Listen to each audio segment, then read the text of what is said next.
whole life has been told, get back to the tee, get back to the tee, get back to the tee, get back to the tee. Well, I'm going to tell you that you don't go back to the tee. What happens is this. Your court, let's break the court up into four. So your back forehand, back backhand, front forehand. So if I draw a square, a rectangle, sorry, here, and across here, and up here, and across here, and I make four rectangles. So there's a rectangle here for the backhand, there's a rectangle here for the front backhand, a rectangle here for the front forehand, and a rectangle here for the back forehand. Now what happens is, if my opponent is playing a ball back there, I want you to be in this rectangle. So I don't want you back at the tee. And there's a reason for that. The reason is really quite simple. Okay, so I'm on the tee, and if I do that shuffle move, I'll get across to about there. Now with reach and stretch, I can just get there, all right?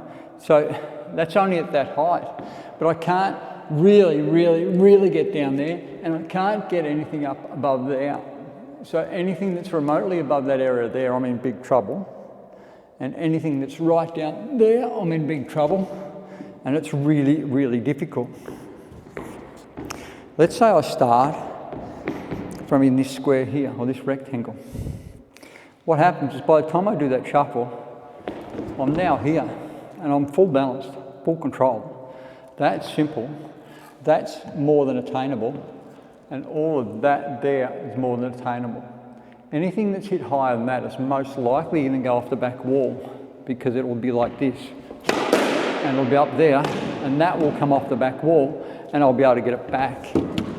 So I'm happy for that, but I want the volley. What I want to do is I want to attack. I want to be in a position of real stability when I attack, and have a better chance that the ball's going to be going in with real quality. And so therefore, the better position I can get in. So that means that here, if I'm here, you're going to say, but what happens if I go cross court? The ball takes longer to get cross court, and by the time I go across here, I'm already onto it, probably out of camera shot. All right, so it's not that difficult to get a cross court. It'll happen without too much trouble at all. So this rectangle, that's why we say don't go back to the tee. You go back to what we call a floating tee, if you like. So depending on where your opponent is, the tee will move all the time. You'll have the tee position might be here for when they're back there, and then it goes cross court, and all of a sudden it's back here. And that's how it all goes. The other thing we'll talk about, let's say the rally's going on down the backhand corner, and I'm in this opposite square. So let's say I'm in this square here, this rectangle, and the rally's going on across there.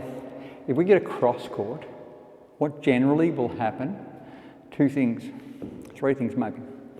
It'll be a short cross court, and it'll be in here somewhere, and I'll be able to attack because I've gone from this rectangle here straight across to an attacking position with an extra step, and I've pretty much got all that covered, except for that very point over there, which is really quite difficult, which you can pick up with a little shuffle. If you do that, that will pick up, so you can get that. All right, but if the ball goes wide at all, and often it does go wide to miss the volley, because they want to miss your volley, so they've got to get it past that. So that's one step. From here, one step, they've got to get it past that. So that means they're probably going to hit the sidewall on the full. So from here, if I'm facing 45 degrees, which is what we talk about, and the ball goes cross court, I'll cut back here, and if it's hit the back side wall, that side wall there, I'm in this position here, which is pretty phenomenal, because that will give you that if you want it, or if you're in a position for it.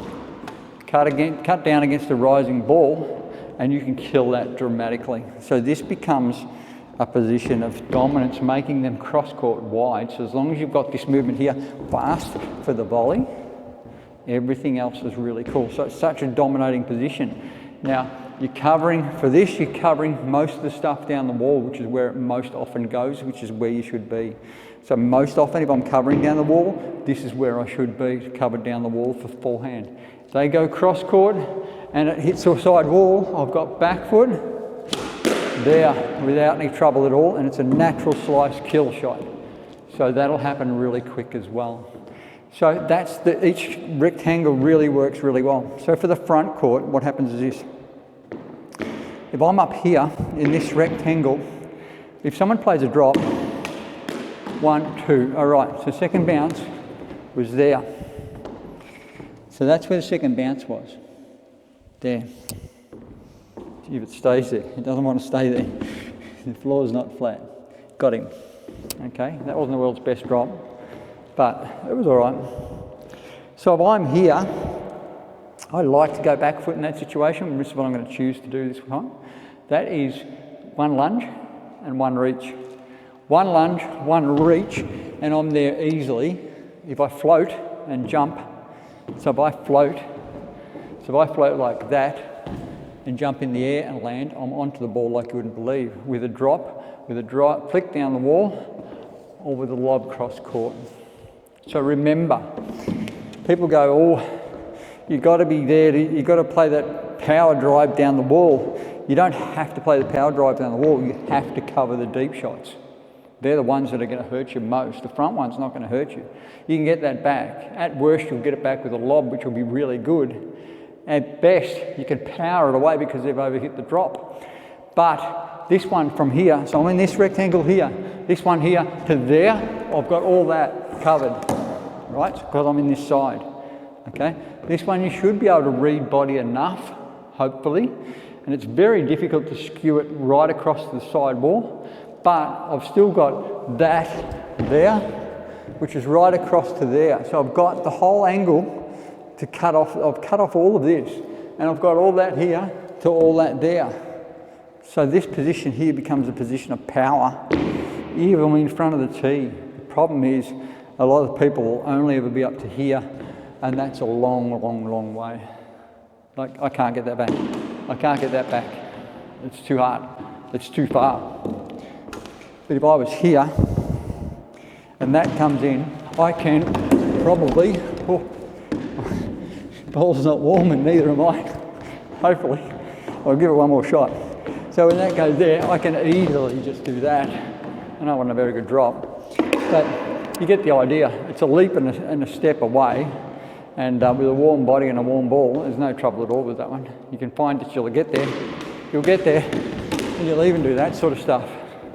So you can do all sorts of funny things and change and flick the ball around really easy from the front of the court. So you don't need to be up there for the power drive. Power drive is lovely if they get it wrong. But don't think you're going to be power driving from the front. You're going to just be getting there because this is where the damage is. So this is about covering that more than it's about covering that, because this is where you're going to hurt them. They play a bad drive, cross court, bang. They play a bad drive, down the wall, bang, just like that.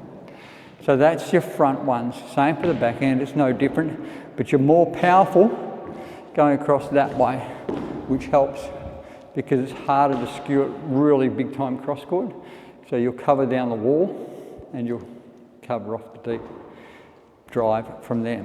So there you go, that's not going back to the tee. I'm going to say to you, don't go back to the tee, but we go back to roughly the tee, to our floating tee position if you like, and everything is good, so hopefully you can accept that.